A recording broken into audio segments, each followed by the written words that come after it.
کہتے ہیں کہ ابراہیم علیہ السلام کعبہ شریف سے نکل کے جا رہے تھے اور سکندر ذوالقرنین آنے لگا، ان کے زمانے کا ہے۔ حضرت ابراہیم علیہ السلام پہچانتے تھے، کہا کہاں کا ارادہ ہے؟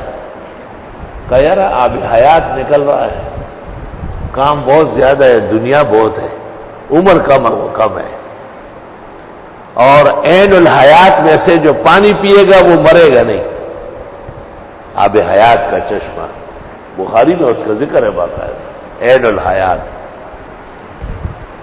کراچی میں آیا ایک مولوی ہے، اس سے لکھا اکو بکو سندر بکو، مطالعہ ہوتا نہیں ہے نا، معلومات برخسرا ان کی، اس نے انکار کیا۔ میں نے کہا اقرار کرنے والے تو اس سے بڑے علماء تھے، وہ بخاری مسلم جانتے تھے۔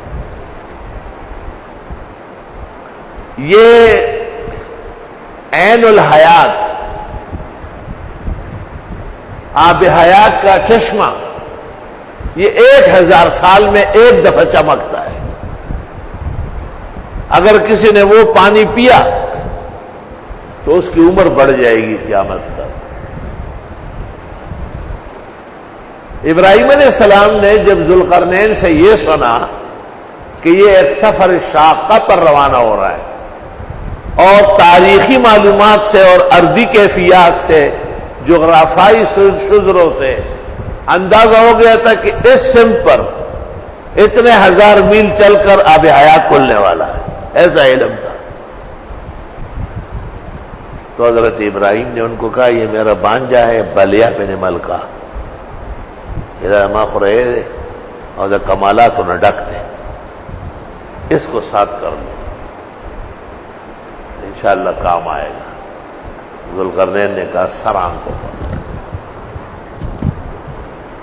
بلیہ بن ملکہ یعنی خضر ذوالقرنین کے ساتھ ہو گئے۔ ذوالقرنین ذرا کچھ آگے بڑھا اور دیکھا تو چشمہ ابل رہا ہے، اس کا پانی خود بخود نیچے سے اوپر آتا تھا۔ تو خضر نے بہت شور مچایا کہ حضرت حضرت واپس آئے، لیکن ان کے آتے آتے میں وہ چشمہ غائب ہونے لگا۔ تو خضر فوراً بیٹھ گیا اور پلپ اس کے لیے غڑپا غڑپا غڑپا۔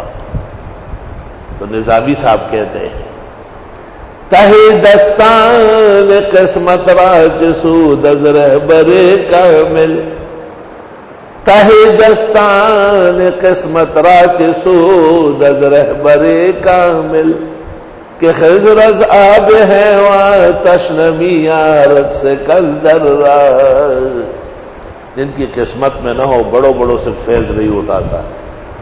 حضرت ذوالقرنین پیاسے رہ گئے اور پانی خضر نے پی لیا۔ خدایا تقدیر تج حیران یم، میں ان پیو یم غاڑ بل تور قوما، لا الہ الا اللہ۔